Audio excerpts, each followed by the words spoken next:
SRW India வழங்கும் தொழில் முனைவோருக்கான நீர் சுத்திகரிப்பு மேலாண்மை மற்றும் மறுசுழற்சி தொடர்பான கண்காட்சி டிசம்பர் 20 முதல் 22 வரை.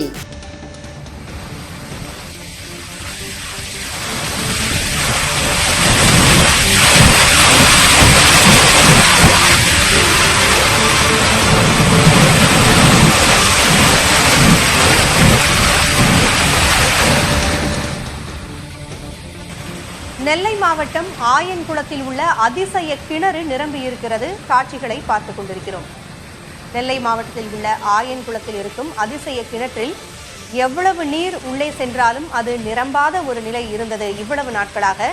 தற்பொழுது நெல்லை மாவட்டத்தில் பெய்த கனமழை காரணமாக ஆறுகள் நிரம்பி வெள்ளம் பெருக்கெடுத்து ஓடிக்கொண்டிருக்கிறது. சாலைகள் முழுவதும் வெள்ளம் ஓடிய அந்த காட்சிகளை நாம் பார்த்தோம்.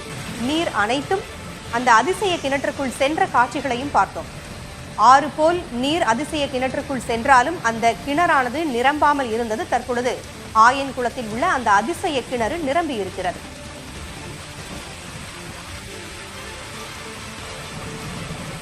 நெல்லை மாவட்டம் மற்றும் அதன் சுற்றுவட்டார பகுதிகளில் பெய்த கனமழையால் தேங்கிய மழை நீரானது ஆயன்குளத்தில் இருக்கக்கூடிய அதிசய கிணற்றுக்குள் பாய்ந்த அந்த காட்சிகளை பார்த்தோம். இவ்வளவு வருடங்களாக நிரம்பாத ஒரு அதிசய கிணறாக இருந்தது ஆயன்குளத்தில் உள்ள அந்த கிணறு. தற்பொழுது பெய்த கனமழையின் காரணமாக வெள்ளம் பெருக்கெடுத்து ஓடி அந்த வெள்ளம் அதிசய கிணற்றிற்குள் நிரம்பி வந்ததை அடுத்து தற்பொழுது அந்த அதிசய கிணறு முழுவதுமாக நிரம்பி இருக்கிறது. கூடுதல் விவரங்களை வழங்க செய்தியாளர் ராஜீவ் கிருஷ்ணா இணைந்திருக்கிறார்.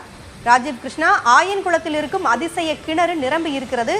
அந்த கிணற்றினுடைய வரலாறு என்ன? இவ்வளவு நாள் அது நிரம்பாமல் இருந்தது, தற்பொழுது நிரம்பி இருக்கிறது. இதற்கு முன் அது நிரம்பிய நிகழ்வுகளும் நடந்திருக்குதா?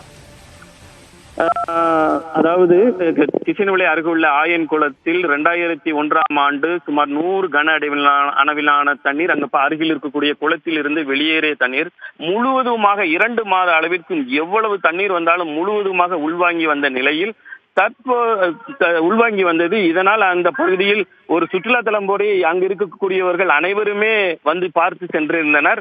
பின்பு இதனை மாவட்ட ஆட்சித்தலைவர் மற்றும் தமிழக அரசு சார்பில் உள்ள அதிகாரிகள் அனைவரும் நேரடியாக ஆய்வு செய்து இந்த கணத்தை ஆய்வு செய்ய வேண்டும் என முடிவு செய்யப்பட்டு சென்னை ஐஐடியிலிருந்து சென்னை ஐஐடியிலிருந்து பேராசிரியர் வர வைக்கப்பட்டு முழுவதுமாக 2 மாதம் அந்த கிணற்று பற்றிய ஆய்வு செய்தனர். அதன் பின்பு அவர்களுடைய ஆய்வறிக்கையானது இந்த கிணத்தில் தண்ணீர் செலுத்துவதன் மூலமாக இந்த பகுதியில் உள்ள விவசாயத்திற்கு தேவையான நீர்மட்டத்தை உயர்த்த முடியும் என்று ஆய்வறிக்கை சமர்ப்பித்திருந்தனர். இந்த நிலையில் 2001க்கு பின்பு கடந்த 2 வருடங்களாக பெரிய அளவில் மழை பெய்யாததால் இந்த கிணறு முழுவதுமாக வற்றி காணப்பட்டிருந்தது. அதன் பின்பு மாவட்ட நிர்வாகமானது வெள்ள நீர் கால்வாயிலிருந்து தனி கால்வாய் இந்த கிணற்றுக்கு அமைத்து வந்தனர். அந்த பணியும் தற்போது நடைபெற்று வந்திருந்தது.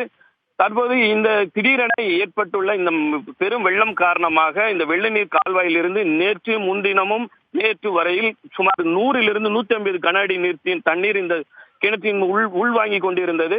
தற்போது அந்த பகுதியில் உள்ள கிணத்துக்கு தெற்கு பகுதியில் உள்ள சுமார் 15 அடி நீளம் உள்ள சுவர் இடிந்து விழுந்து அருகில் உள்ள கரையில் உள்ள பொதும்பி இருந்த மண்கள் அனைத்துமே இந்த கிணத்துக்குள் விழுந்ததன் காரணமாகவும் மற்றும் அந்த கால்வாயில் இருந்த கட்டுவதற்காக வைக்கப்பட்டிருந்த கம்பி மற்றும் பலகைகள் அனைத்துமே உள்ளே சென்று அடைத்து கிணறு மூழ்கி இருப்பதாக அங்கு பகுதியில் இருக்கக்கூடிய விவசாயிகள் தெரிவிக்கின்றனர்.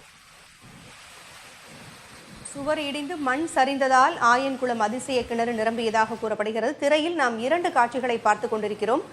நேற்று அந்த அதிசய கிணறு அருவி போல் கொட்டி கொண்டிருக்கின்ற அந்த நீரை உள்வாங்கி கொண்டிருக்கின்ற அந்த காட்சிகளை திரையின் ஒருபுறம் பார்த்து கொண்டிருக்கிறோம். எவ்வளவு அருவி போல நீர் கொட்டினாலும் நிறையாமல் அந்த கிணறானது உள்வாங்கி கொண்டிருக்கிறது. மற்றொரு புறம் நாம் பார்த்து கொண்டிருக்கக்கூடிய காட்சி, இன்று அந்த கிணறு நிரம்பி இருக்கிறது. எவ்வளவு நீர் வந்தாலும் அதை உள்வாங்கி கொண்டிருந்த கிணறானது நிரம்பி இருக்கிறது. சுவர் இடிந்து மண் சரிந்த காரணத்தினால் அந்த கிணற்றில் அடைப்பு ஏற்பட்டு தற்பொழுது அந்த கிணறு நிரம்பி இருப்பதாக கூறியிருக்கிறார்கள். ஒரு அதிசய கிணறாக பார்க்கப்பட்ட இந்த கிணறு தற்பொழுது நிரம்பி இருக்கிறது.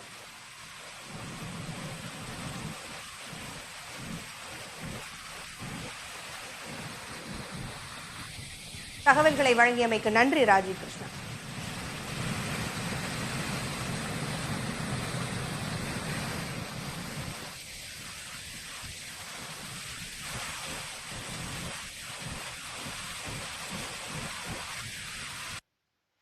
SRW இந்தியா வழங்கும் தொழில் முனைவோருக்கான நீர் சுத்திகரிப்பு மேலாண்மை மற்றும் மறுசுழற்சி தொடர்பான கண்காட்சி டிசம்பர் 20 முதல் 22 வரை.